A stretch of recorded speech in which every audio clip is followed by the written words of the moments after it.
Celebrábamos 10 años en un restaurante carísimo. Cuando fui al baño, la mesera me detuvo. Su esposa puso un polvo en su copa, me dijo temblando. El alma se me heló. Regresé a la mesa y, fingiendo un tropiezo, cambié las copas. Lo que pasó después cambió mi vida para siempre. Si aún no estás suscrito al canal, haz clic en el botón de suscripción y activa la campanita para no perderte ninguna de nuestras historias. Tu apoyo significa todo para nosotros. Si esta historia te parece interesante, déjale un like. También me encantaría saber de qué ciudad eres, déjanos el nombre de tu ciudad en los comentarios. Ahora, empecemos con la historia. El murmullo del restaurante era un zumbido elegante, una sinfonía de copas de cristal chocando suavemente, de risas contenidas y del roce de la plata contra la porcelana. Estábamos en Cielo de Jalisco, un lugar al que su nombre le hacía justicia. Se sentía como flotar sobre Guadalajara, con las luces de la ciudad parpadeando abajo como un campo de estrellas caídas. El aire olía a dinero, a éxito, a ese perfume caro que usan las personas que no tienen que mirar el precio de la carta. Y en el centro de todo ese universo, para mí, estaba Sofía. Mi esposa.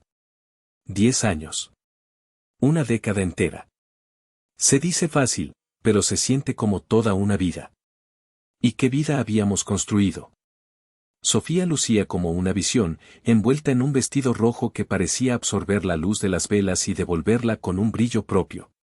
Su cabello oscuro caía en ondas perfectas sobre sus hombros, y su sonrisa, esa sonrisa que una vez me había parecido el ancla de mi mundo, ahora se sentía como un puerto hermoso pero lejano. Por nosotros, mi amor, dijo, levantando su copa de vino tinto, un Malbec tan oscuro y profundo como sus ojos. Por 10 años increíbles y por todo lo que viene. Por nosotros, respondí, haciendo chocar mi copa con la suya. El sonido fue limpio, cristalino, perfecto. Demasiado perfecto. Traté de saborear el vino, de dejar que su calidez se esparciera por mi pecho, pero una extraña inquietud se había instalado en mi estómago. Era una sensación fría, resbaladiza, como una pequeña serpiente de hielo. La ignoré, o al menos lo intenté. Tenía todas las razones del mundo para ser feliz. Más que feliz, eufórico. Hacía apenas una semana había firmado el contrato que cambiaría nuestras vidas para siempre, el Proyecto Solana.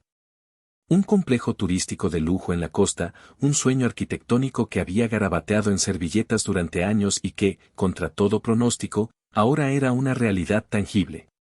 Mi pequeño estudio de arquitectura, que había sobrevivido a duras penas durante la recesión, estaba a punto de convertirse en un nombre reconocido. Yo, Arturo, el chico de barrio que creció viendo a su padre trabajar de sol a sol en una fábrica, estaba a punto de construir un legado.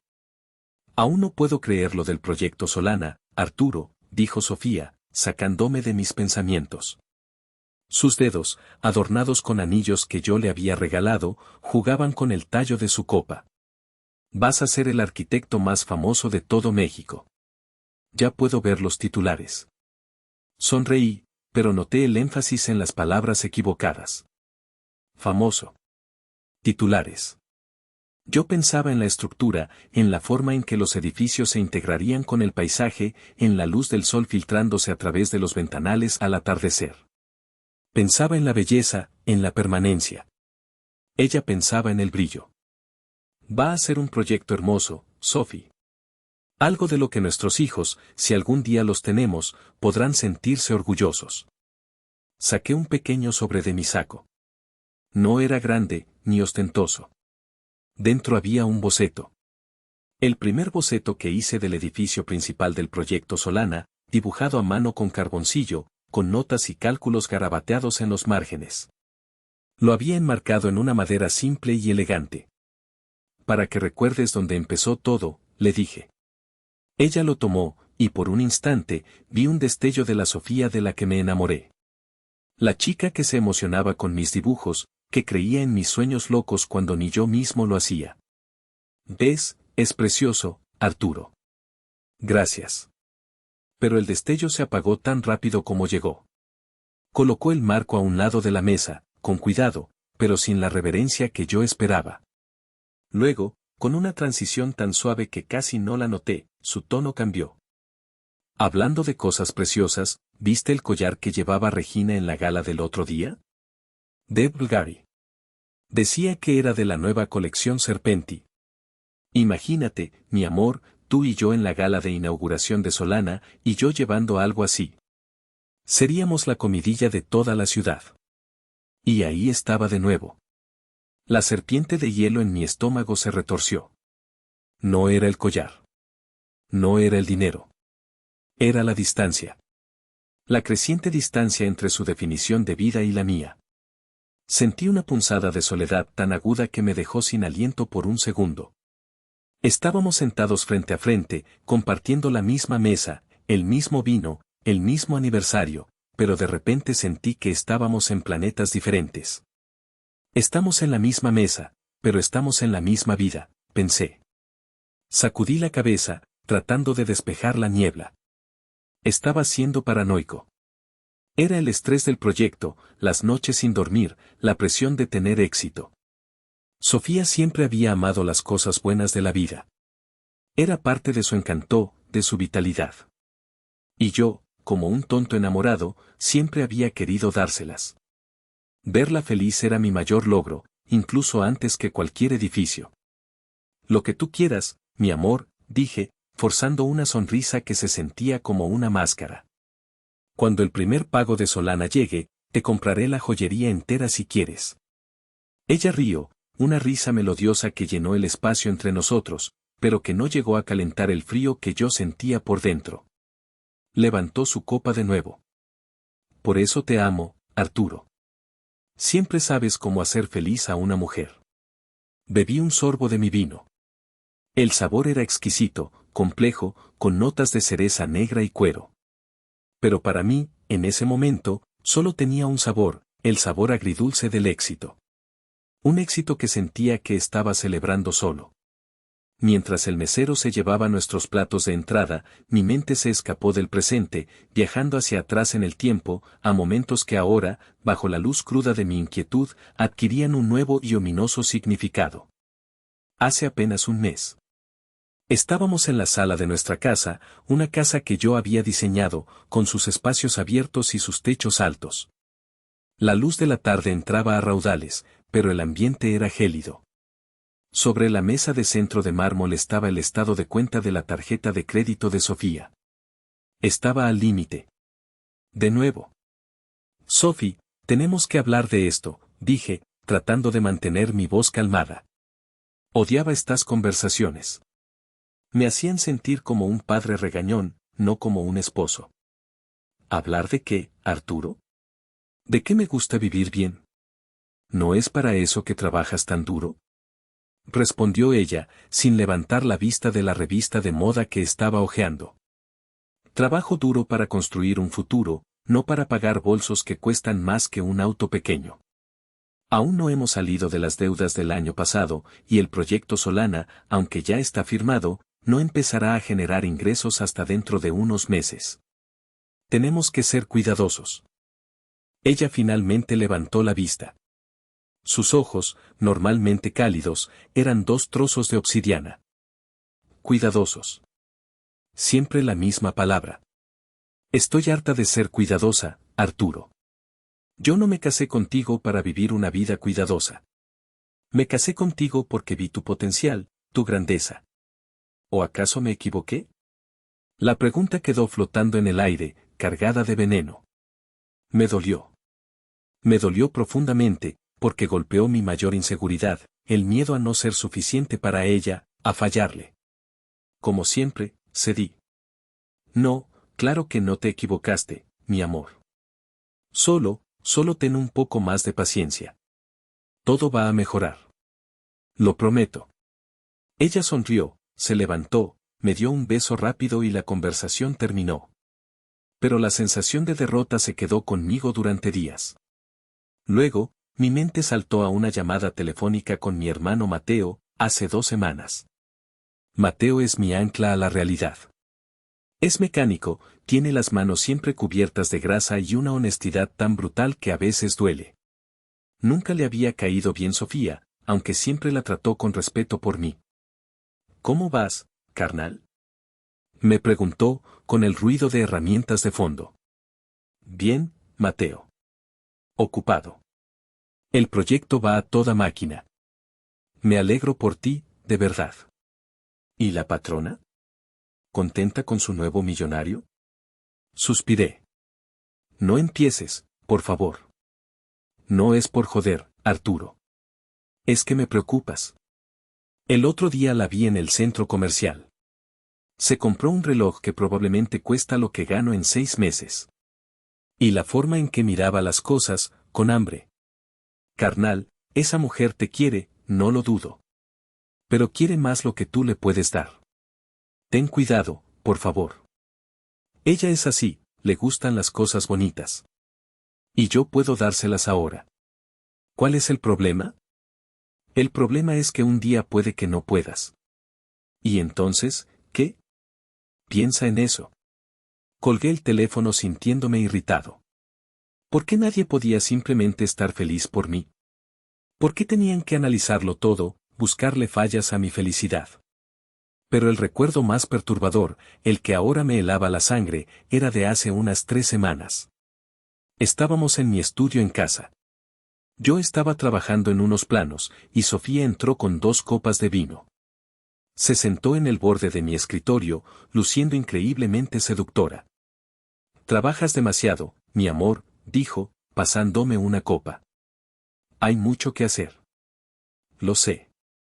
Y por eso he estado pensando, hizo una pausa, tomó un sorbo de vino y me miró por encima del borde de la copa. Deberías darme un poder notarial. Casi me atraganto. ¿Un qué? Un poder simple, para ayudarte. Imagina que estás de viaje supervisando la construcción y hay que hacer un pago urgente o firmar un documento. Si yo tengo el poder, puedo encargarme de todo. Para agilizar las cosas. Para quitarte un peso de encima. La idea me pareció extraña, innecesaria. Yo tenía un administrador, un equipo. No creo que sea necesario, Sophie. Tengo todo bajo control. Su sonrisa se tensó 1 milímetro. Como quieras, mi amor. Solo intentaba ayudar. Bebió el resto de su vino, me dio un beso en la frente y se fue. En ese momento, lo descarté como una idea extraña, un intento torpe de involucrarse en mi trabajo. Pero ahora, en la mesa de este restaurante, con la advertencia de Mateo resonando en mis oídos y el recuerdo de la tarjeta de crédito sangrando en mi mente, esa petición adquiría un matiz oscuro, siniestro. Para agilizar, había dicho ella. ¿Agilizar qué exactamente? ¿Arturo? ¿Estás aquí? La voz de Sofía me trajo de vuelta al presente. Me miraba con una expresión de fingida preocupación. Sí, perdón. Solo, pensaba en todo el trabajo que se viene encima. Exacto. Por eso tienes que relajarte. Bebe tu vino. Celebremos. Olvídate de todo lo demás por esta noche. Levantó su copa de nuevo, instándome a beber. Y mientras la miraba, con su sonrisa perfecta y sus ojos brillantes, la serpiente de hielo en mi estómago se convirtió en un dragón helado. Algo, sentía en lo más profundo de mis huesos, estaba terriblemente mal. Voy al baño un momento, dije, tratando de que mi voz sonara casual. Necesitaba escapar. Escapar de su mirada, del murmullo del restaurante, del peso de mis propios pensamientos que amenazaban con aplastarme. Claro, mi amor. No tardes, respondió Sofía, regalándome otra de sus sonrisas de $1.000.000. Me levanté y me abrí paso entre las mesas. Cada paso se sentía pesado, como si caminara por el fondo del mar. El pasillo que llevaba a los baños era un túnel de luz tenue y silencio bendito. Me apoyé contra la pared de mármol frío, cerrando los ojos. Mi corazón latía con una fuerza desbocada, un tambor salvaje contra mis costillas. ¿Qué me pasaba? Estaba actuando como un loco. Era mi aniversario. Estaba con la mujer que amaba, en la cima del mundo. ¿Por qué sentía este pavor, esta certeza nauseabunda de que estaba al borde de un precipicio? Era la presión. tenía que ser eso. La presión de no fallar, de mantener el nivel de vida que Sofía esperaba, de ser el hombre que ella creía que era. Respiré hondo, 1, 2 veces. Me lavé la cara en el lujoso lavabo de piedra, el agua fría un alivio momentáneo. Me miré en el espejo. El hombre que me devolvía la mirada parecía un extraño. Tenía ojeras, la mandíbula tensa, y en sus ojos había una sombra de miedo que no reconocía. Cuando salí del baño, dispuesto a volver a la mesa y terminar esa farsa de celebración, una figura se interpuso en mi camino. Era una de las meseras. Joven, quizás de unos 20 años, con el cabello castaño recogido en una coleta tirante y unos ojos grandes y serios. Llevaba una bandeja vacía en una mano. Disculpe, señor, dijo en voz baja, casi un susurro. Miró nerviosamente a ambos lados del pasillo, como si temiera que alguien nos viera. ¿Sí? ¿Sucede algo? Pregunté, un poco impaciente. Ella tragó saliva, su nuez subiendo y bajando en su delgado cuello. Parecía aterrorizada. Señor, disculpe, mi nombre es Elena. Yo no debería hacer esto, podría perder mi trabajo, pero, no puedo quedarme callada. La impaciencia se desvaneció, reemplazada por una oleada de adrenalina fría. Me incliné un poco hacia ella. ¿Qué pasa, Elena? Dímelo. Hace unas semanas, yo atendí la mesa de su esposa. Estaba con otro hombre, un abogado creo. Hablaban en voz baja, pero escuché algunas palabras. Palabras que me llamaron la atención porque, bueno, estudio derecho y justo estamos viendo esos temas. Mi sangre se convirtió en hielo. ¿Qué palabras? Incapacidad transitoria. Poder notarial absoluto. Colapso por estrés. Cosas así. No le di importancia, pensé que sería un caso que llevaban. Pero me quedé con la cara de su esposa. ¿Y hoy? Hizo una pausa, respirando hondo como si se preparara para saltar de un acantilado. Voy, cuando usted fue al baño, la vi. Ella miró a su alrededor, pensó que nadie la veía, pero yo estaba recogiendo una mesa cercana. Sacó un sobrecito de su bolso, uno pequeño, de papel. Y vació un polvo blanco en su copa de vino. El mundo se detuvo. El murmullo del restaurante se desvaneció. El aire se volvió espeso, imposible de respirar. Solo podía oír el zumbido de la sangre en mis oídos. Eso no es posible, logré decir, pero mi propia voz sonaba lejana, irreal. Señor, lo vi con mis propios ojos, insistió ella, y sus ojos estaban llenos de una sinceridad aterradora. No había malicia, no había duda. Solo miedo y convicción. Por favor, no la beba. No sé qué sea, pero no puede ser nada bueno. Tengo que volver. Y sin más, se escabulló, desapareciendo de nuevo en el bullicio del comedor, dejándome solo en el pasillo silencioso, con su advertencia resonando en mi cabeza como una sentencia de muerte. Me quedé paralizado, con la mano apoyada en la pared para no caerme. Mi mente era un caos, un torbellino de imágenes y palabras que chocaban entre sí. La tarjeta de crédito. La advertencia de Mateo. La petición del poder notarial. Las palabras que Elena había escuchado, incapacidad transitoria, poder absoluto. Y ahora, un polvo blanco en mi vino. No. No podía ser. Era una locura. Una trama de película barata. Sofía, mi Sofía, intentando drogarme. ¿Por qué? ¿Para qué? Y entonces, como un relámpago en la oscuridad, lo entendí todo. El proyecto Solana. El dinero. El control. Si yo sufría un colapso por estrés, si me declaraban incapacitado transitoriamente, y ella tenía un poder notarial absoluto, se quedaría con todo. No solo con el dinero. Con mi sueño. Con mi legado. Con mi vida. Una náusea violenta subió por mi garganta. Tuve que apoyarme más fuerte en la pared, luchando por no vomitar allí mismo. La mujer con la que había compartido mi cama durante 10 años, la madre que había imaginado para mis hijos, la persona por la que habría dado mi vida sin dudarlo, me había tendido una trampa. Una trampa fría, calculada y casi perfecta. El miedo inicial se transformó en algo más. Una ira gélida, una rabia tan profunda y silenciosa que me asustó a mí mismo. Ella no iba a salirse con la suya. No iba a destruir todo lo que yo había construido. No iba a convertirme en una marioneta en su teatro. Respiré hondo, no para calmarme, sino para enfocarme. Mi mente, normalmente llena de ángulos, estructuras y diseños, se volvió afilada como un bisturí. Tenía que volver a esa mesa. Tenía que mirarla a los ojos y actuar como si nada pasara. Y tenía que encontrar una manera de darle la vuelta a su propio juego. Caminé de regreso al comedor. Cada paso era deliberado, firme. El hombre asustado que había entrado al baño ya no existía. En su lugar caminaba un hombre que acababa de descubrir que vivía con el enemigo, un hombre que estaba a punto de luchar por su vida.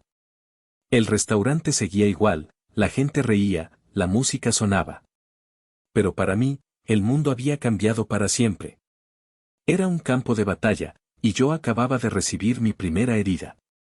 Al acercarme a la mesa, vi la escena con una claridad dolorosa, como si mirara a través de una lente de alta definición. Allí estaba Sofía, radiante, repasando el menú de postres. Y allí estaban las 2 copas de vino, casi llenas, brillando bajo la luz de la araña de cristal. Una de ellas, la mía, era una copa de veneno. Una sentencia líquida esperando a ser ejecutada. Mi corazón no latía con fuerza, palpitaba con un ritmo lento, pesado y ominoso, como un tambor de guerra en la distancia. Cada fibra de mi ser gritaba que la confrontara, que volcara la mesa, que le gritara en la cara la magnitud de su traición. Pero una parte más fría y calculadora de mi cerebro tomó el control. La confrontación no serviría de nada.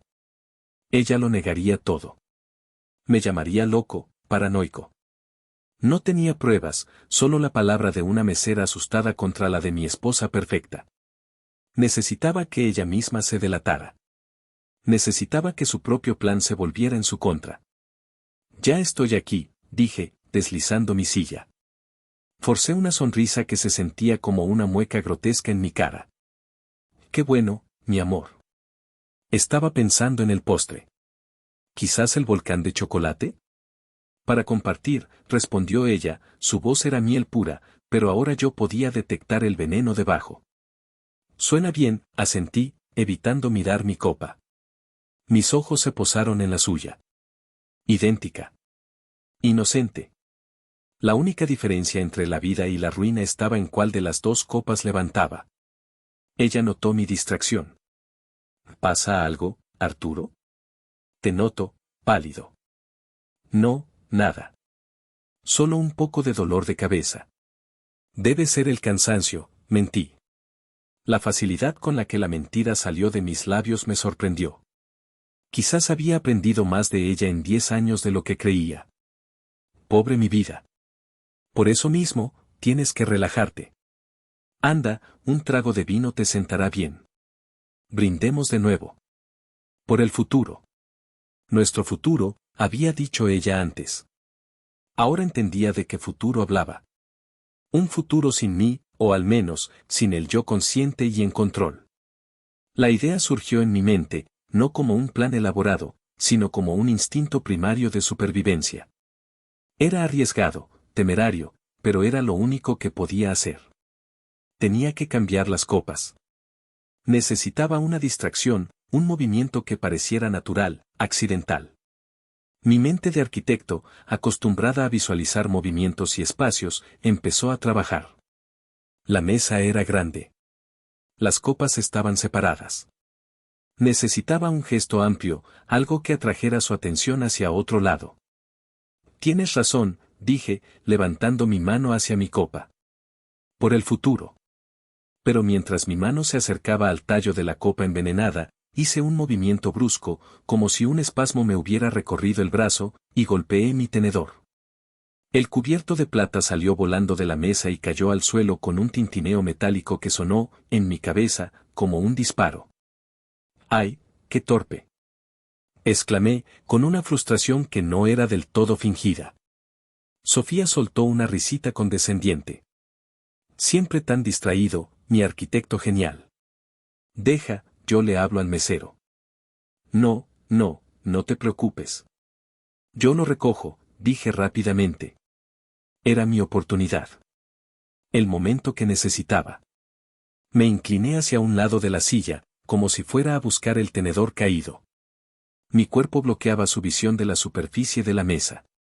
Con el corazón en la garganta y una precisión que habría enorgullecido a un cirujano, mi mano izquierda se deslizó sobre la mesa. Mis dedos rozaron el tallo frío de su copa.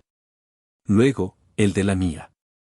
En un movimiento fluido, rápido como un parpadeo, deslicé su copa hacia mi lugar y la mía hacia el suyo. El ligero roce del cristal contra el mantel de lino fue el único sonido. Me incorporé, con el tenedor en la mano y una sonrisa de disculpa.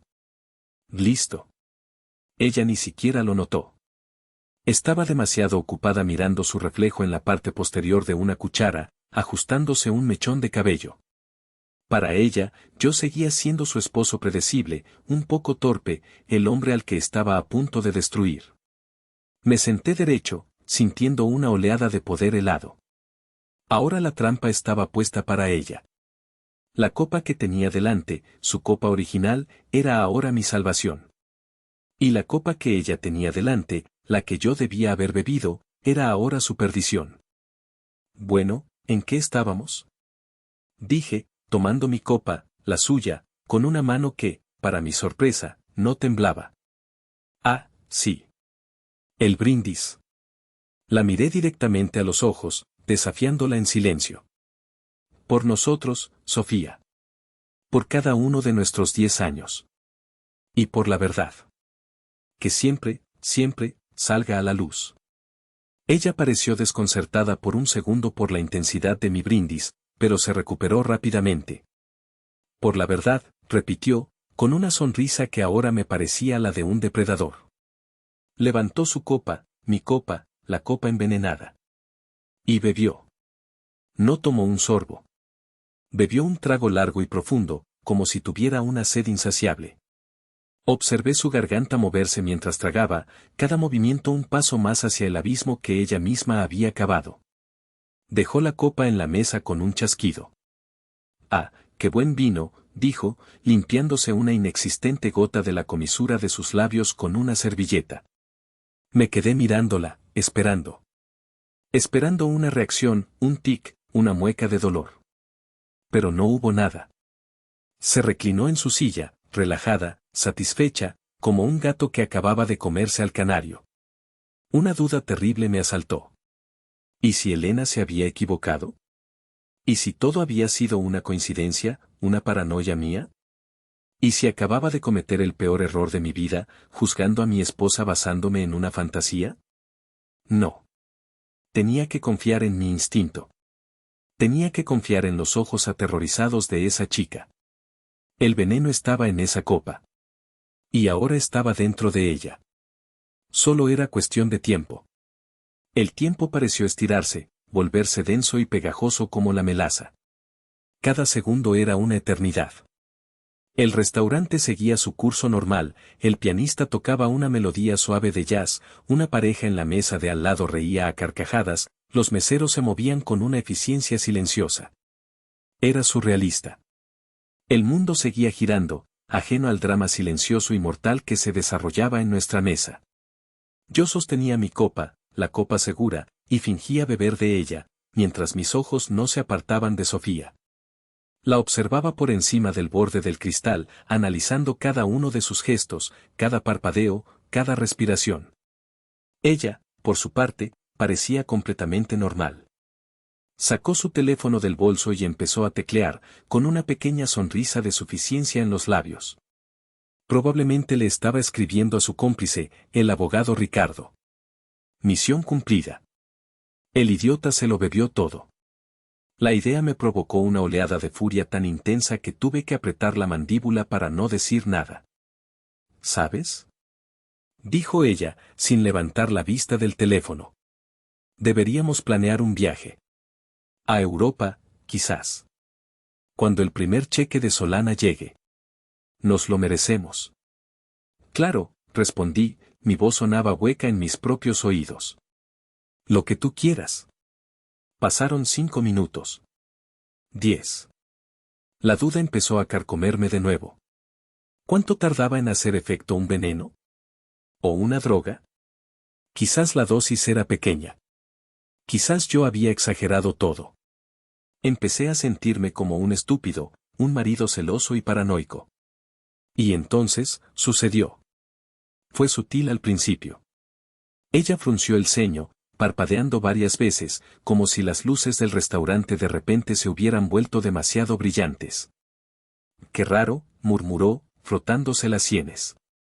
De repente me siento, mareada. Mi corazón dio un vuelco. Era el comienzo. «¿Estás bien?», pregunté, inyectando en mi voz la cantidad justa de preocupación. «Sí, estoy bien. Debe ser el vino». Se me subió muy rápido, dijo, intentando reír, pero el sonido fue débil, forzado. Dejó el teléfono sobre la mesa y trató de enfocar la vista en mí, pero sus ojos parecían tener problemas para fijarse en un punto. Su sonrisa perfecta empezó a desdibujarse, a torcerse ligeramente en un extremo. «Arturo, las palabras se sienten raras en mi boca», dijo, y noté que arrastraba ligeramente las sílabas. Su lengua parecía haberse vuelto torpe, demasiado grande para su boca.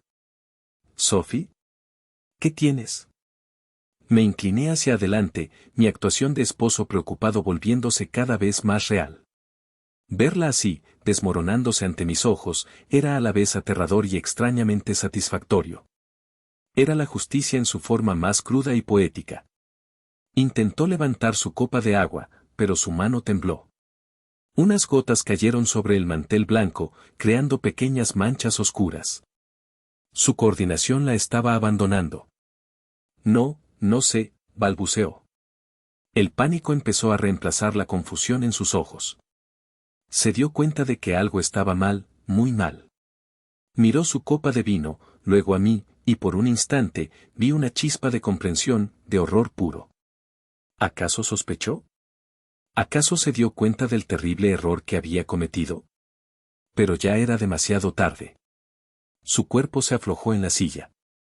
Su cabeza se inclinó hacia un lado, y un gemido bajo escapó de sus labios. Trató de decir mi nombre, pero solo salió un sonido gutural. Y entonces, con la lentitud de una pesadilla, se desplomó hacia adelante.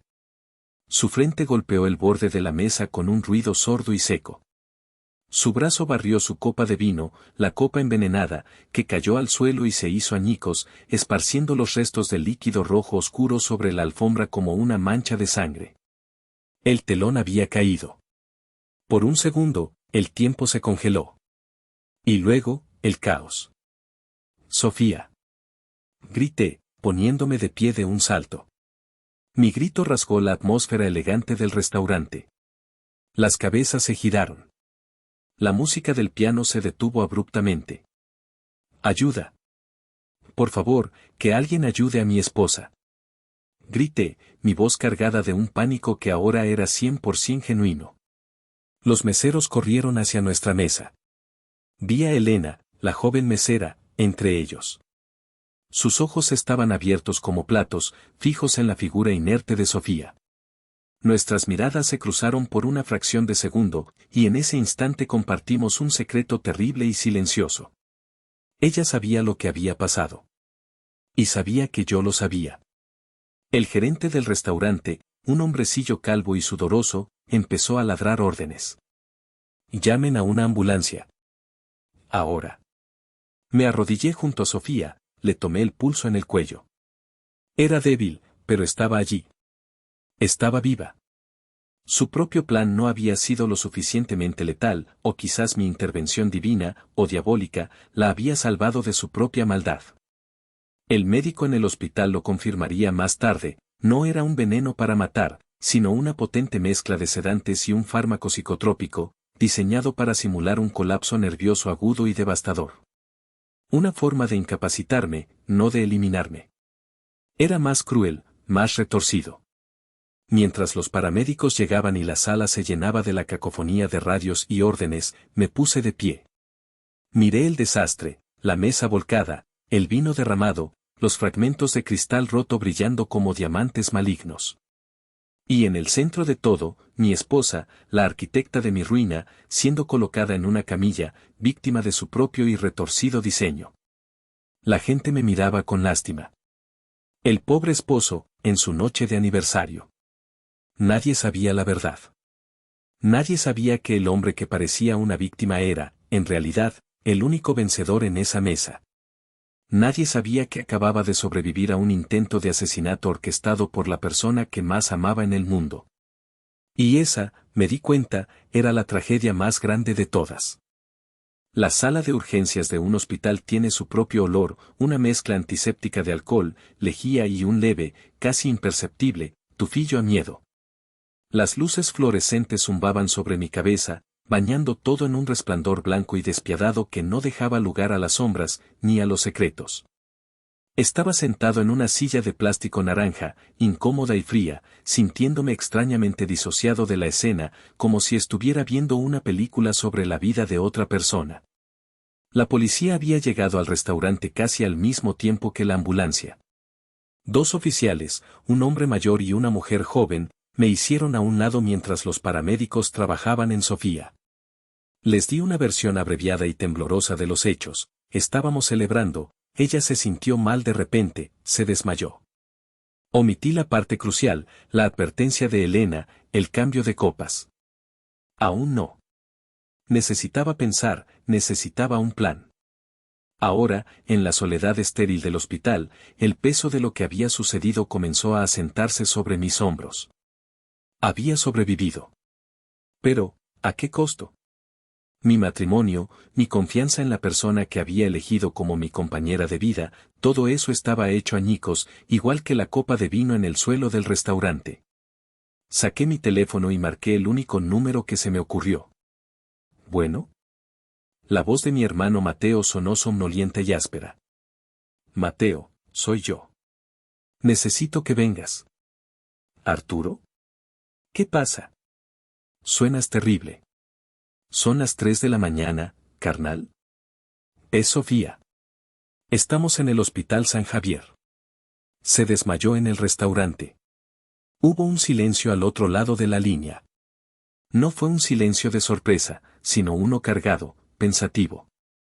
Voy para allá, dijo finalmente, y colgó. Mientras esperaba, saqué mi laptop de mi maletín. Mi mente trabajaba a toda velocidad.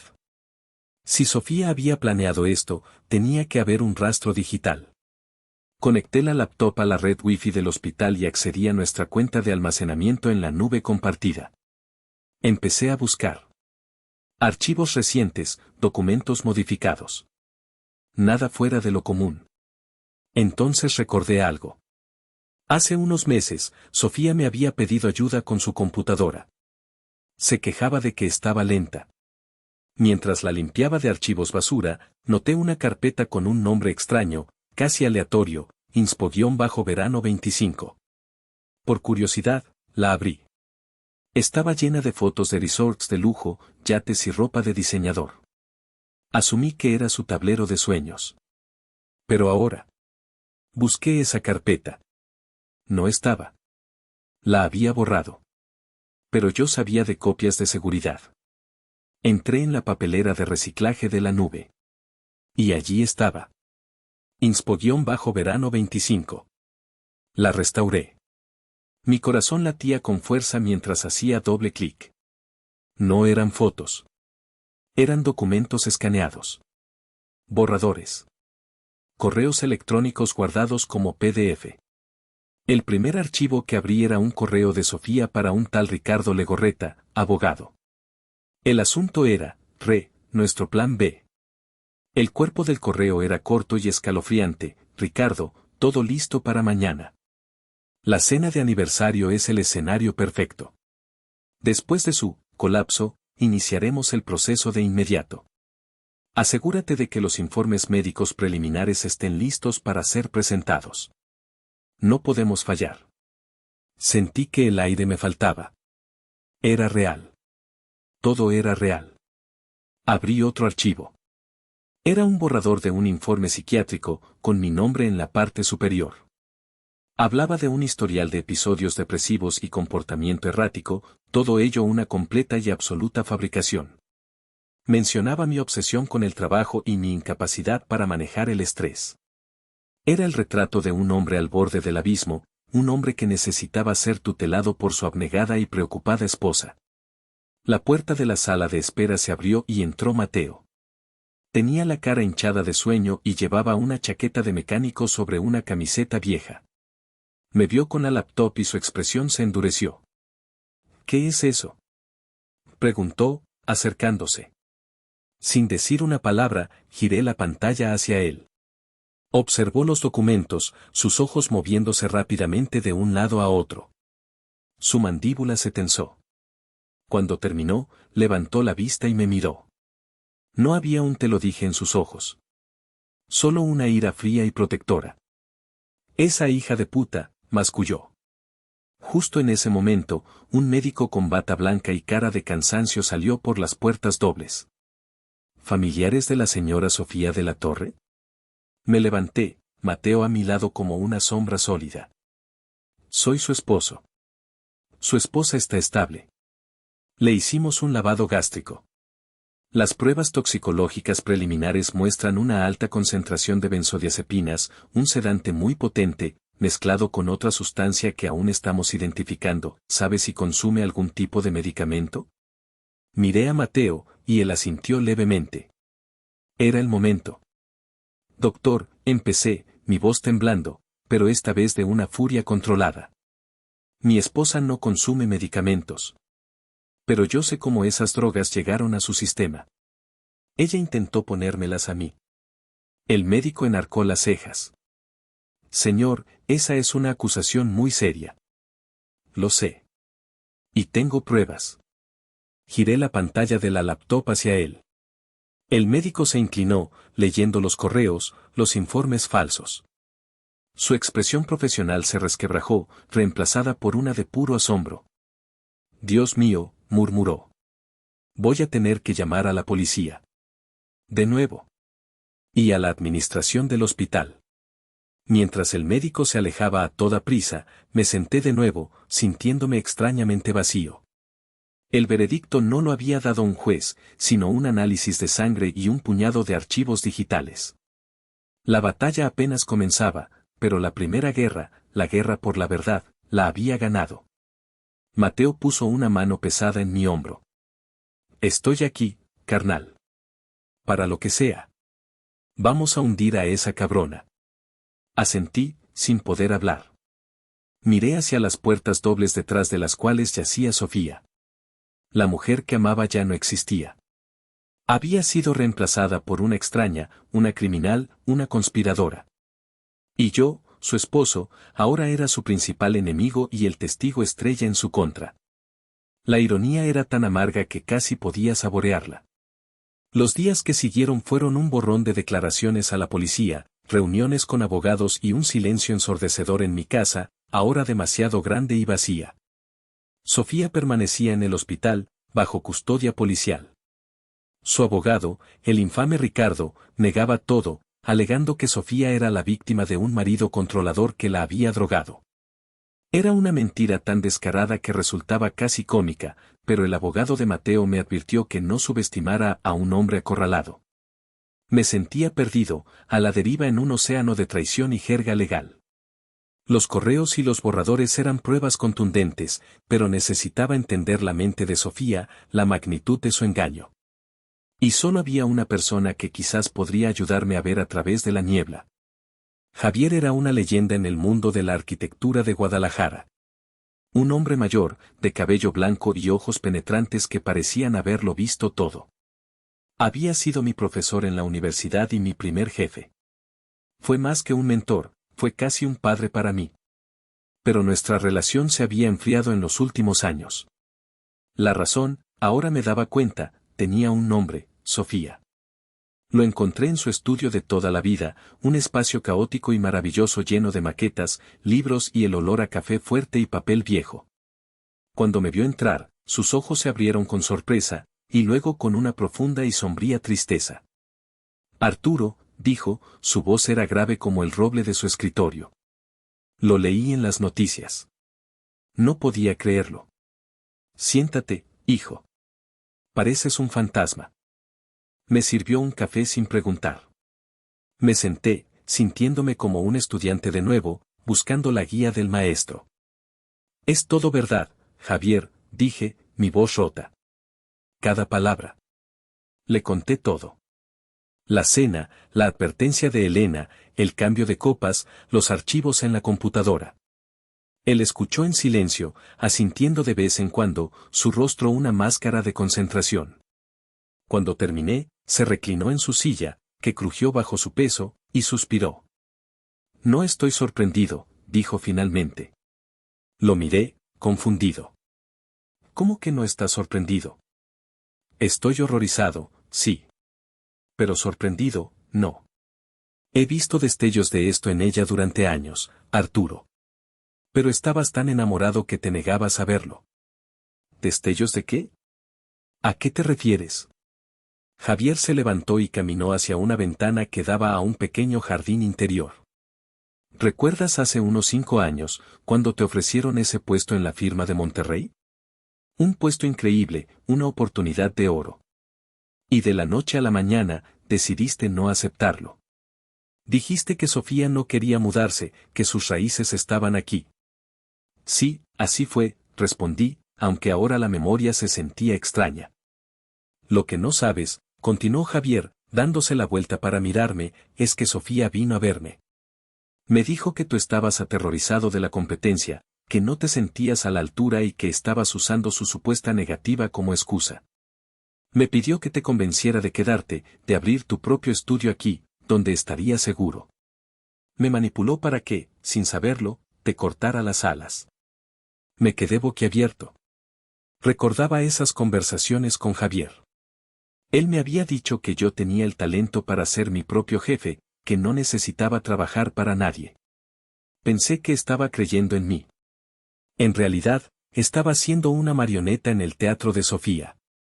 Y luego, prosiguió Javier, cuando empezaste tu estudio, yo te presenté a varios de mis clientes más antiguos. Clientes leales. Uno por uno, dejaron de llamarte. Años después, me enteré por uno de ellos que Sofía les había estado diciendo que yo estaba senil, que mis recomendaciones ya no eran de fiar y que tú estabas buscando un perfil de cliente más moderno y exclusivo. Sembró la discordia, nos aisló el uno del otro. Esa mujer es una arquitecta del caos, Arturo. Construye fachadas hermosas para ocultar estructuras podridas. Cada palabra era un golpe físico. Escenas de los últimos 10 años pasaron por mi mente, ahora recontextualizadas. Pequeñas mentiras, manipulaciones sutiles, amistades que se habían desvanecido sin explicación. Todo era obra suya. No solo quería mi dinero. Quería controlarme por completo. Pero Javier no había terminado. Me contó la historia que realmente me heló la sangre. Antes de ti, Arturo, hubo otro. Un empresario textil, mayor que ella, muy adinerado. Estuvieron juntos casi 2 años. Y la relación terminó de forma muy extraña. El hombre tuvo un accidente de coche muy conveniente, uno que lo dejó con problemas de memoria durante meses. Y, casualmente, durante ese tiempo, Sofía, que tenía un poder notarial, intentó liquidar una parte importante de sus activos. La familia del hombre se dio cuenta y la detuvieron a tiempo. Nunca hubo cargos, todo se arregló discretamente para evitar el escándalo, pero la historia siempre circuló en voz baja. Sentí que la habitación daba vueltas. No era la primera vez. Yo no era la primera víctima. Solo era el siguiente en la lista, el que casi cae en la trampa. Necesitas ayuda profesional, Arturo, dijo Javier, su voz sacándome de mi estupor. Se acercó a su escritorio, rebuscó en un cajón y sacó una tarjeta de visita. Este hombre, Román Herrera, es el mejor investigador privado de la ciudad. Es un ex policía, duro, discreto y no se le escapa nada. Dale mis saludos. Te dirá exactamente qué hacer. Tomé la tarjeta. El cartón se sentía pesado en mi mano, como el peso de la decisión que tenía que tomar. Esto ya no es un problema matrimonial, hijo, dijo Javier, poniendo una mano en mi hombro. Es una guerra. Y tienes que ganarla. Salí del estudio de Javier sintiéndome extrañamente fortalecido. La verdad dolía como el infierno, pero también era liberadora. La niebla se había disipado. Ya no estaba luchando contra un fantasma. Conocía a mi enemigo. Conocía sus tácticas, su historia. Y ahora, gracias a la sombra de mi mentor, tenía una nueva arma en mi arsenal. La oficina de Román Herrera no se parecía en nada a las de las películas. No había persianas venecianas polvorientas ni botellas de whisky a medio terminar. Era un espacio moderno, minimalista y tecnológicamente avanzado en un edificio de oficinas anónimo. Román mismo era un hombre de unos 50 años, con una calma imperturbable y unos ojos que parecían registrar cada detalle sin esfuerzo. Escuchó mi historia completa sin interrumpirme una sola vez, sus dedos entrelazados sobre su escritorio impecable. Cuando terminé, asintió lentamente. El plan de su esposa es cruel, pero no es original. Lo he visto antes. La avaricia hace que la gente sea predecible. Lo que necesitamos es construir un caso tan sólido, tan hermético, que su abogado no tenga ni una sola grieta por la que colarse. En los días siguientes, Román y su equipo se pusieron a trabajar con una eficiencia aterradora. Mientras yo intentaba mantener a flote el proyecto Solana, lidiando con las llamadas de clientes preocupados y los susurros de la industria, Román desmantelaba la vida secreta de Sofía pieza por pieza. La primera bomba llegó 2 días después. Tenemos las transferencias bancarias, me dijo Román por teléfono, su voz plana y profesional. Durante los últimos 6 meses, su esposa ha estado desviando pequeñas cantidades de dinero de su cuenta conjunta a una cuenta personal que abrió sin su conocimiento. Desde esa cuenta, ha realizado 2 pagos importantes a la firma de abogados de Ricardo Legorreta. Y uno más, aún más interesante, a un doctor Armando Cueva. ¿Quién es el doctor Cueva? Pregunté, aunque ya me temía la respuesta. Un psiquiatra con una reputación flexible. Su nombre aparece en el borrador del informe médico que encontró. Parece que su esposa no solo falsificó un informe, sino que compró a un médico para que lo respaldara. La segunda bomba fue aún más devastadora. Román había conseguido que uno de sus contactos accediera a los registros telefónicos de Sofía. Hay cientos de llamadas y mensajes entre ella y Legorreta. Pero lo más revelador es la geolocalización. El día que usted dice que ella le pidió firmar el poder notarial, el teléfono de ella la sitúa en la notaría pública número 12 durante 2 horas. Probablemente estaba preparando los documentos para que usted solo tuviera que llegar y firmar. Estaba un paso por delante de usted, arquitecto. Cada revelación era como un ladrillo que se añadía a un muro que me separaba para siempre de la mujer que había conocido. La Sofía dulce, la Sofía divertida, la Sofía enamorada, todo era una fachada. Detrás de ella había una operadora fría y calculadora. La pieza final del rompecabezas la encontré yo mismo, en una noche de insomnio. Recordé un viejo disco duro externo donde guardábamos fotos antiguas. Lo conecté, buscando, no sabía qué. Quizás una foto, una carta, algo que me recordara que lo nuestro había sido real alguna vez. En lugar de eso, encontré una carpeta llamada contingencias. Estaba protegida por una contraseña. Probé de todo, su cumpleaños, el mío, nuestro aniversario, el nombre de su perro de la infancia. Nada. Desesperado, llamé a Mateo. Le conté sobre la carpeta. ¿Contingencias? Dijo. Prueba con el nombre del empresario ese del que te habló Javier. El textil. Lo recordaba. Javier me lo había dicho. Bernardo. Tecleé el nombre. Acceso concedido. El contenido me revolvió el estómago. Era un plan detallado, casi un manual de instrucciones, para incapacitar a Bernardo. Incluía artículos sobre los efectos de ciertos medicamentos, borradores de cartas a sus socios comerciales informando de su delicado estado de salud, y contactos de abogados especializados en disputas patrimoniales. No era un plan para mí. Era su plan maestro, el que había intentado usar antes y que había guardado, esperando a su próxima víctima. Y su próxima víctima había sido yo. Llamé a Román y le conté lo que había encontrado. Hubo un largo silencio al otro lado de la línea. Arquitecto, dijo finalmente, y por primera vez noté un atisbo de emoción en su voz, su esposa no es solo una estafadora. Es un depredador en serie. Con esto, la hemos atrapado. Me senté en la oscuridad de mi estudio, la pantalla de la computadora iluminando la habitación. A mi lado, sobre una mesa, estaba la pequeña maqueta que había hecho años atrás. La maqueta de la primera casa que Sofía y yo habíamos soñado construir juntos. Una casita de campo, con un porche y un jardín. La tomé en mis manos. La madera se sentía frágil, hueca. Como mis recuerdos. Una oleada de rabia pura me recorrió. Rabia por mi estupidez, por mi ceguera, por los años perdidos. Levanté la maqueta sobre mi cabeza, listo para estrellarla contra la pared, para hacerla 1000 pedazos. Justo en ese momento, la puerta del estudio se abrió. Era Mateo. Había venido a ver cómo estaba, como hacía casi todas las noches. Me vio con la maqueta en alto, la cara desencajada por la furia. No dijo nada. Simplemente se acercó, me quitó la maqueta de las manos con suavidad y la volvió a poner sobre la mesa. No vale la pena, hermano, dijo en voz baja. Ella no vale que rompas algo que tú construiste con tus propias manos. Me derrumbé en la silla, y por primera vez desde que todo empezó, lloré. Lloré por el hombre que había sido, por el amor que creí tener y por la vida que se había revelado como una mentira monumental. Mateo se quedó a mi lado, su mano firme en mi hombro, un ancla en mi tormenta. Ya basta de llorar, dijo después de un rato, su voz firme pero no cruel. Ahora toca pelear. Asentí, secándome las lágrimas con el dorso de la mano.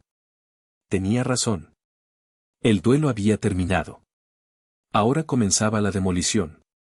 Y yo, el arquitecto, iba a asegurarme de que la estructura de mentiras de Sofía se derrumbara hasta los cimientos. Sofía fue dada de alta del hospital 2 días después. Su abogado había conseguido que esperara el juicio bajo arresto domiciliario, argumentando su frágil estado emocional. La ironía era tan espesa que se podía cortar con un cuchillo. La esperé en la sala de nuestra casa. La casa que yo había diseñado para nosotros. Cada rincón, cada viga, cada ventana, era un testimonio de un amor que ahora sabía que era una farsa. Sobre la mesa de centro de cristal, donde antes había revistas de diseño y cuencos con flores frescas, ahora reposaba una sola carpeta de Manila. Dentro, estaba la verdad impresa en blanco y negro. Cuando entró por la puerta, acompañada por 2 oficiales de policía que le quitaron el grillete electrónico del tobillo y le advirtieron de los términos de su arresto, se detuvo en seco al verme. Por un momento, pareció la Sofía de siempre, hermosa, elegante, aunque un poco más pálida. Pero sus ojos, al encontrarse con los míos, delataron una dureza, una frialdad que nunca antes había visto. ¿Qué haces aquí, Arturo?, preguntó, su voz era un susurro gélido. Pensé que tendrías la decencia de irte. Esta también es mi casa, Sofía. O al menos, eso creía, respondí, mi voz era tranquila, demasiado tranquila. Esa calma parecía desconcertarla más que si le hubiera gritado. Se acercó, dejando su bolso de diseñador sobre un sillón. Vio la carpeta sobre la mesa. ¿Qué es eso? No respondí. Simplemente abrí la carpeta y empecé a sacar los papeles, uno por uno, colocándolos sobre la superficie de cristal como si fueran cartas de una baraja mortal. El informe del toxicólogo del hospital. Las copias de las transferencias bancarias a la cuenta de Ricardo. La factura del psiquiatra comprado. Los borradores de los informes médicos falsos con mi nombre. Y por último, el contenido del disco duro, su plan maestro para destruir a Bernardo. Con cada papel que yo ponía sobre la mesa, el color desaparecía de su rostro. Su fachada de compostura empezó a resquebrajarse. No sé de dónde sacaste eso, dijo, intentando sonar desafiante, pero su voz tembló. Es basura. Fabricaciones. Tú me drogaste a mí, y ahora intentas incriminarme. ¿De verdad?, pregunté, levantando una ceja. ¿Crees que un juez se va a creer eso cuando vea los videos de seguridad del restaurante? ¿O cuando Elena, la mesera, testifique bajo juramento? ¿O cuando tu amigo Ricardo, enfrentado a cargos de conspiración, decida salvar su propio pellejo y te delate? Su boca se abrió y se cerró, sin que saliera ningún sonido. Estaba atrapada. La arquitecta del caos se había quedado sin salidas de emergencia. Y entonces, su estrategia cambió. La negación dio paso a las lágrimas. Lágrimas de cocodrilo, calientes y abundantes, que rodaron por sus mejillas perfectamente maquilladas. No lo entiendes, Arturo, sollozó, cayendo de rodillas frente a mí, una imagen de perfecta desesperación. Tenía tanto miedo. ¿Miedo? ¿Tú? ¿Miedo de qué? Escupí la pregunta, el desprecio goteando de cada sílaba. De volver a no tener nada. Gritó, su voz rota por el llanto. Crecí viendo a mi madre llorar por no tener para la renta. Y vi cómo se humillaba pidiendo dinero prestado para poder comprarme zapatos.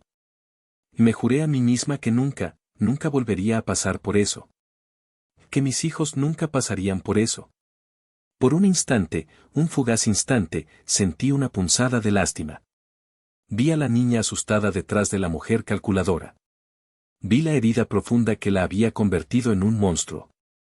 ¿Y esa era tu solución, eh? Dije, mi voz ahora más suave, pero no menos dura. ¿Destruirme a mí? ¿Al hombre que te dio todo lo que pediste? Tú solo sabes de tu trabajo, de tus edificios. Replicó ella, levantando la cara manchada de lágrimas. No sabes lo que es el pánico real. Cuando tus negocios iban mal el año pasado, vi el abismo abrirse de nuevo. No podía permitirlo. Hice esto por nosotros. Para asegurar nuestro futuro. No, Sofía, dije, agachándome para quedar a su altura, obligándola a mirarme a los ojos. No lo hiciste por nosotros. Lo hiciste por ti. Hay una diferencia abismal. Vi en sus ojos que se había quedado sin argumentos. La lástima, la justificación, nada había funcionado. Y entonces, jugó su última carta.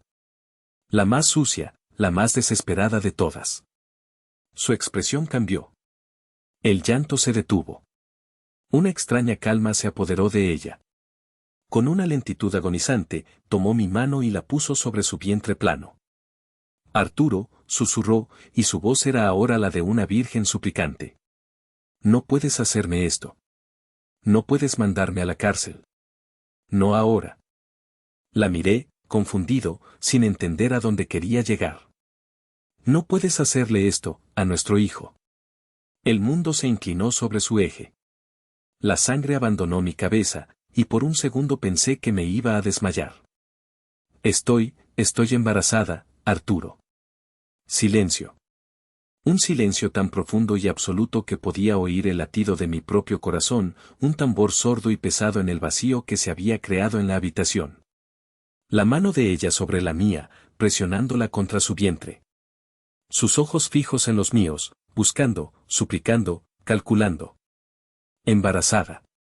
La palabra rebotó en las paredes de mi cráneo. Un hijo. Nuestro hijo.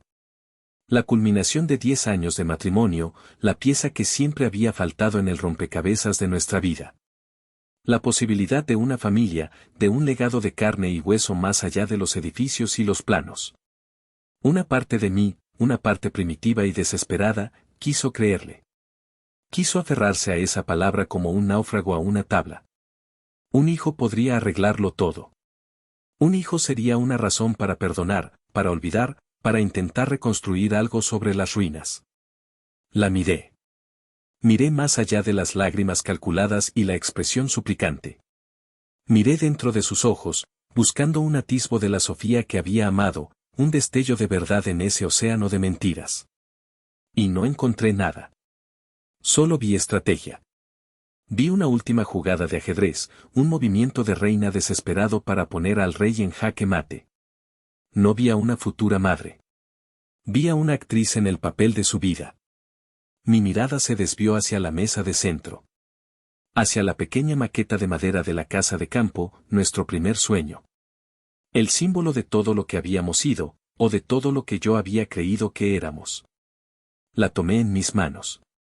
La madera era ligera, frágil. Podría hacerla añicos con un solo apretón. Podría estrellarla contra la pared y ver nuestro sueño falso convertirse en astillas. Levanté la maqueta. Los ojos de Sofía se abrieron de par en par, esperando la explosión, la violencia, la catarsis. Pero la explosión nunca llegó. Con una lentitud deliberada, volví a colocar la maqueta sobre la mesa, intacta. Me di cuenta en ese instante de que destruir el símbolo de nuestro pasado no cambiaría nada. La casa no tenía la culpa. La madera no tenía la culpa. El sueño no tenía la culpa. La culpa era de la arquitecta que había diseñado su vida sobre cimientos de engaño. Me puse de pie, alejándome de ella, rompiendo el contacto físico. Saqué mi teléfono del bolsillo. Sus ojos siguieron cada uno de mis movimientos. ¿Qué haces?, susurró, el miedo volviendo a su voz. No respondí. Busqué el número de Román en mis contactos y marqué. Román, soy Arturo, dije, mi voz era firme, clara, la voz de un hombre que acaba de tomar la decisión más difícil de su vida. Dile a mi abogado que proceda con todo. Y añade esto a la lista de sus crímenes: manipulación emocional y extorsión. Acaba de decirme que está embarazada. Pude oír una especie de suspiro ahogado de Román al otro lado de la línea. Entendido, arquitecto. Nos encargaremos. Colgué el teléfono y me volví hacia Sofía. Estaba en el suelo, mirándome con una mezcla de odio puro e incredulidad. No te atreverías, Siseo. Ya lo hice, respondí. No se puede construir una familia sobre una mentira, Sofía. No se puede traer un hijo a un mundo de veneno y engaño. Si de verdad hay un bebé en camino, crecerá sabiendo la verdad. Y si no lo hay, entonces crecerá sabiendo que su padre eligió la justicia por encima de la manipulación. Me di la vuelta y caminé hacia la puerta. No miré atrás. Sabía que si lo hacía, una parte de mí podría flaquear. Al salir de la casa, mi casa, sentí como si me quitara un peso de encima. No era un peso de amor, sino un peso de mentiras. La demolición había comenzado. Y aunque dolía como el infierno, por primera vez en mucho tiempo, sentí que podía volver a respirar. El juicio fue un circo. Los medios de comunicación de Guadalajara se abalanzaron sobre la historia como buitres sobre la carroña. El arquitecto y la femme fatale, veneno en el aniversario, traición en la alta sociedad. Los titulares eran sensacionalistas y vulgares, y yo estaba en el centro de todo. Cada vez que salía de mi apartamento temporal o de mi oficina, era recibido por un enjambre de reporteros y cámaras. Me convertí en una figura pública de la noche a la mañana, no por mis diseños, sino por la ruina de mi vida personal. Sofía y Ricardo intentaron una defensa basada en el ataque. Me pintaron como un marido abusivo y controlador, propenso a ataques de celos y paranoia. Alegaron que yo, en un ataque de ira, había drogado a Sofía y que luego, para cubrir mis huellas, había fabricado toda la conspiración. Era una narrativa tan retorcida, tan alejada de la realidad, que al principio me pareció absurda. Pero vi cómo algunos miembros del jurado escuchaban con atención, cómo la duda se sembraba en sus rostros. El miedo volvió a apoderarse de mí. ¿Y si la gente les creía? Pero la verdad, como la buena arquitectura, tiene una estructura sólida. Y la montaña de pruebas que Román, mi abogado y la fiscalía habían construido era inexpugnable. El testimonio de Elena fue el primer pilar. La joven estudiante de Derecho subió al estrado, nerviosa pero firme. Con una voz clara y precisa, relató lo que había visto y oído.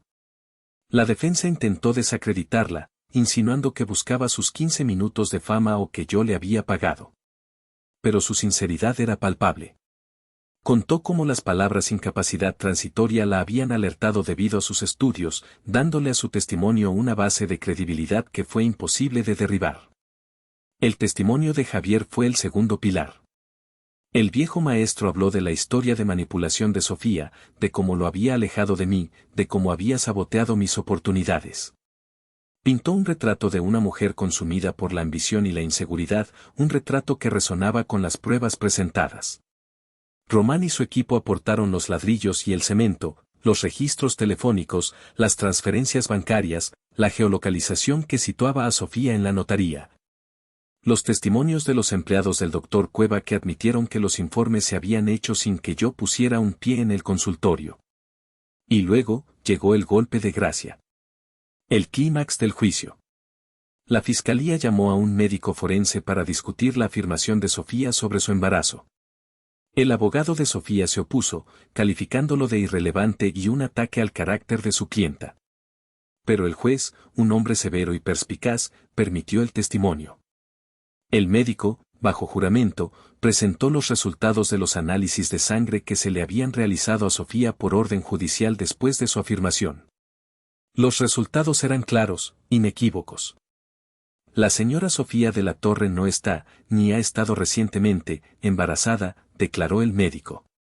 Un murmullo recorrió la sala del tribunal. Miré a Sofía. Por primera vez, su máscara se hizo añicos por completo. No había lágrimas, ni ira, ni desafío. Solo un vacío absoluto. La mentira final, su último y más despreciable intento de manipulación, había sido expuesto bajo la luz fría de la ciencia. El jurado la miró, y en sus rostros vi el veredicto final. Ya no era una esposa posiblemente agraviada. Era una mentirosa patológica. Una depredadora. Cuando subí al estrado, ya no sentía miedo. Conté mi historia. La historia de nuestro amor, o lo que yo creía que era amor. La historia de mis sueños y cómo ella los había convertido en un arma contra mí. Hablé de la cena, del cambio de copas, del terror y la traición. No hablé con ira, sino con una profunda y abrumadora tristeza. Estaba de luto, no por la mujer que estaba sentada en el banquillo de los acusados, sino por la mujer que nunca había existido realmente. El veredicto del jurado fue rápido. Culpable. Culpable de intento de homicidio en grado de tentativa. Culpable de fraude. Culpable de conspiración. El juez dictó la sentencia. 15 años de prisión para Sofía. 10 para Ricardo Legorreta. Mientras los oficiales se llevaban a Sofía, sus ojos se encontraron con los míos a través de la sala. Estaban vacíos, desprovistos de toda emoción. No había arrepentimiento, ni odio. Solo la nada. Y en ese momento, supe que había hecho lo correcto. Salí del juzgado y me enfrenté a la horda de cámaras. Pero esta vez, no me escondí. Me paré derecho. La justicia se ha hecho hoy, dije, mi voz firme. Pero no hay victoria en la ruina de una vida.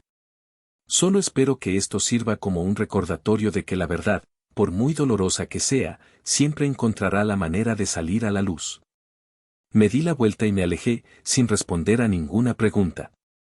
El divorcio se finalizó esa misma semana. Legalmente, era un hombre libre.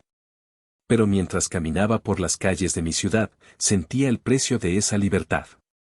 Era un hombre libre, sí, pero era un hombre libre que había tenido que demoler su propia casa para poder escapar de ella. La justicia se había hecho, pero tenía un sabor amargo, como las cenizas de un incendio que lo había consumido todo. Los meses que siguieron al juicio fueron extrañamente silenciosos. El circo mediático se mudó a la siguiente tragedia, y mi nombre lentamente comenzó a desvanecerse de los titulares. Vendí la casa, ese monumento a una mentira, y me mudé a un departamento más pequeño, un loft de estilo industrial en una parte más antigua de la ciudad. Era un espacio con paredes de ladrillo visto, vigas de acero y enormes ventanales que inundaban el lugar de luz. Era un lienzo en blanco. Mi lienzo en blanco. Me sumergí en el trabajo como un hombre que se ahoga se aferra a una balsa. El proyecto Solana se convirtió en mi refugio, mi terapia, mi única razón para levantarme por la mañana. Pasaba días y noches en la oficina o en el sitio de construcción, supervisando cada detalle, cada viga, cada clavo. Mis clientes, para mi sorpresa, se mantuvieron a mi lado. Hubo algunas miradas de lástima al principio, algunas conversaciones incómodas, pero mi profesionalismo y la calidad de mi trabajo hablaron más alto que cualquier chisme. Mi relación con Mateo se hizo más fuerte que nunca. Se convirtió en mi confidente, mi sistema de apoyo, mi conexión con el mundo real fuera de los planos y el concreto. Muchas noches, después de un día agotador, aparecía en mi oficina con un par de cervezas frías y unos tacos de un puesto callejero que a ambos nos encantaba. No hablábamos mucho de Sofía. No era necesario. Pero hablábamos de todo lo demás, de coches, de fútbol, de los recuerdos de nuestra infancia, de papá y mamá. Una noche, mientras mirábamos los planos del edificio principal de Solana extendidos sobre mi mesa de trabajo, Mateo rompió el silencio habitual. ¿Sabes?, dijo, trazando una de las líneas con su dedo manchado de grasa. Papá estaría orgulloso. No solo por esto, dijo, señalando los planos, sino por cómo lo has manejado todo. Por no dejar que te destruyera. Sus palabras me llegaron hondo. Me di cuenta de que, a pesar de todo el dolor y la humillación, no me sentía destruido. Me sentía purgado. Como si un veneno, no el que estaba en la copa, sino uno que había estado en mi vida durante 10 años, finalmente hubiera sido eliminado de mi sistema. Empecé a redescubrir pequeñas cosas. El placer de caminar por la ciudad sin rumbo fijo. El sabor del café de un pequeño local por la mañana. La música que me gustaba a mí, no la que le gustaba a ella. Lentamente, empecé a reconstruir mi identidad, una identidad que no estaba definida por ser el esposo de Sofía o el arquitecto exitoso, sino simplemente por ser Arturo. Una tarde, mientras desempacaba una de las últimas cajas de la mudanza, encontré la pequeña maqueta de la casa de campo. La saqué y la puse sobre mi nueva mesa de trabajo. Ya no me causaba dolor. La miraba y veía la historia de un hombre joven e ingenuo con un sueño. Un sueño que no se había cumplido de la manera que esperaba, pero que le había enseñado una lección invaluable. No la tiré. La conservé, no como un recordatorio de la traición, sino como un testimonio de mi propia supervivencia. Era una cicatriz, y yo había aprendido que las cicatrices no son signos de debilidad, sino de que has sobrevivido a la herida. Estaba dibujando nuevos planos, no solo para edificios, sino para una nueva vida. Había un asunto pendiente que pesaba en mi conciencia. Un cabo suelto en la maraña de mi historia. Elena.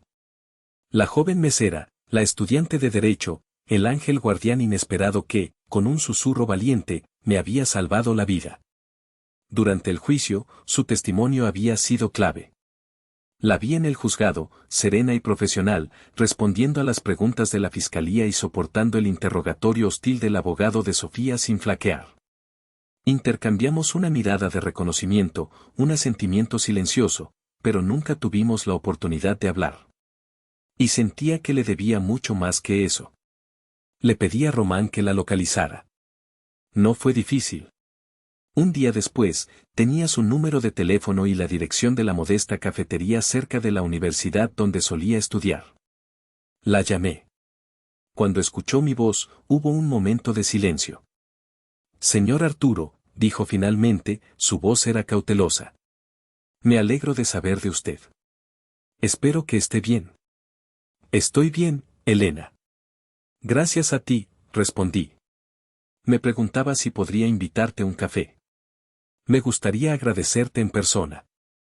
Adecuadamente. Aceptó, y quedamos para el día siguiente.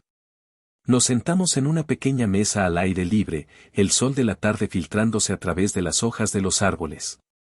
Ella parecía diferente sin su uniforme de mesera, más joven, vestida con jeans y una camiseta de su universidad.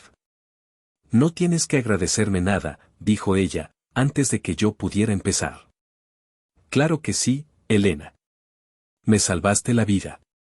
O al menos, salvaste lo que quedaba de ella. Arriesgaste tu trabajo, te expusiste.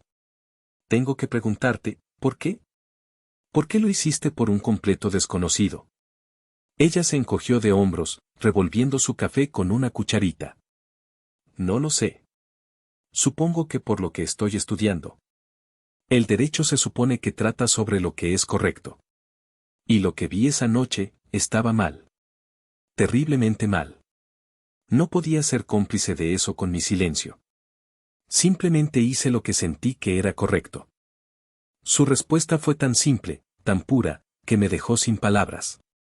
En un mundo de mentiras y conspiraciones, su brújula moral era inquebrantable. Quería darle dinero. Quería ofrecerle un trabajo en el departamento legal de mi empresa en crecimiento. Quería hacer algo grande, algo tangible para pagar mi deuda. Pero mientras la escuchaba hablar de sus clases, de sus sueños de convertirse en una abogada que defendiera a los que no tenían voz, me di cuenta de que ofrecerle dinero sería casi un insulto. Sería abaratar su acto de valentía, convertirlo en una transacción. En lugar de eso, la escuché. Le pregunté por su familia, por sus luchas para pagar la matrícula, por sus esperanzas para el futuro. Hablamos durante más de una hora. Y en su historia, encontré una integridad y una fuerza que me inspiraron profundamente. Esa misma tarde, me puse en contacto con mi abogado, pero no para un asunto legal.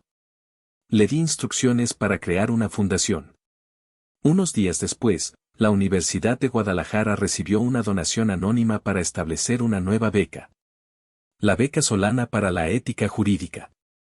Era una beca completa, diseñada para cubrir la matrícula y los gastos de un estudiante de derecho prometedor cada año, un estudiante que demostrara no solo excelencia académica, sino un compromiso inquebrantable con la justicia y la integridad.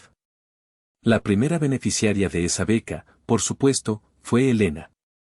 Recibió la noticia a través de una carta oficial de la universidad. Nunca supo que yo estaba detrás de ello. Y eso era exactamente lo que yo quería. No era un pago. Era un eco. Un eco de su buena acción, que ahora ayudaría a otros a seguir su camino. Pagar una deuda de vida no se trata de saldar una cuenta, me di cuenta. Se trata de tomar la bondad que recibiste y ponerla de nuevo en el mundo, para que siga creciendo. Ha pasado un año. Estoy de pie en el último piso del edificio principal del proyecto Solana. Aún no hay paredes de cristal, solo el esqueleto de acero y concreto. El viento de la costa sopla con fuerza aquí arriba, trayendo consigo el olor salado del mar y la promesa de un horizonte infinito. Abajo, la maquinaria de construcción parece un juguete, y los trabajadores, pequeñas hormigas laboriosas. El proyecto es un éxito. Más allá de mis sueños más salvajes. Mi firma ha crecido, mi reputación está por las nubes. Soy, como Sofía predijo en aquella lejana noche de aniversario, un arquitecto famoso. Pero la fama se siente diferente a como la imaginaba. Es silenciosa, sólida, construida sobre el respeto y el trabajo duro, no sobre el brillo y el escándalo. Saco de mi maletín la pequeña maqueta de la casa de campo. La sostengo en la palma de mi mano. El viento silba a su alrededor. Durante mucho tiempo, esta pequeña casa representó una herida. Ahora, la miro y veo algo más. Veo la historia de un hombre que tuvo que aprender de la manera más dura que los cimientos más importantes no son los de concreto, sino los de la verdad y el autorrespeto. No la tiro. No la destruyo. Con una sonrisa melancólica, la guardo de nuevo en mi maletín. Es parte de mi historia, y ya no me avergüenzo de mis cicatrices. Miro hacia el océano. El sol de la tarde pinta el cielo de tonos naranjas y morados. Pienso en Sofía, en su celda, en la vida que eligió destruir. No siento odio, ni siquiera lástima. Solo una vasta y tranquila distancia. Ella es un capítulo cerrado, un libro leído y guardado en el estante más polvoriento de mi memoria. Pienso en Elena, que se graduará con honores el próximo año. Pienso en Mateo, que se casó hace 2 meses y me hizo padrino de su boda. Pienso en mí. En el hombre que soy ahora. Un hombre más cauteloso, sin duda. Un hombre que ha perdido la ingenuidad, pero que ha ganado en sabiduría. Un hombre que ha aprendido que la soledad es a veces preferible a la mala compañía. Un hombre que, a pesar de todo, no ha perdido la capacidad de maravillarse ante la belleza de un atardecer. Me doy la vuelta y camino por el andamio, de regreso al montacargas que me bajará a tierra firme. Aún hay trabajo que hacer. Hay nuevos planos que dibujar, nuevos edificios que soñar. Mi vida no es perfecta. Quizás ninguna lo es. Pero es mía. Construida por mí, sobre un terreno que yo mismo limpié, con cimientos que sé, con absoluta certeza, que son sólidos como una roca. Y desde aquí arriba, desde la cima de mi sueño reconstruido, la vista es espectacular.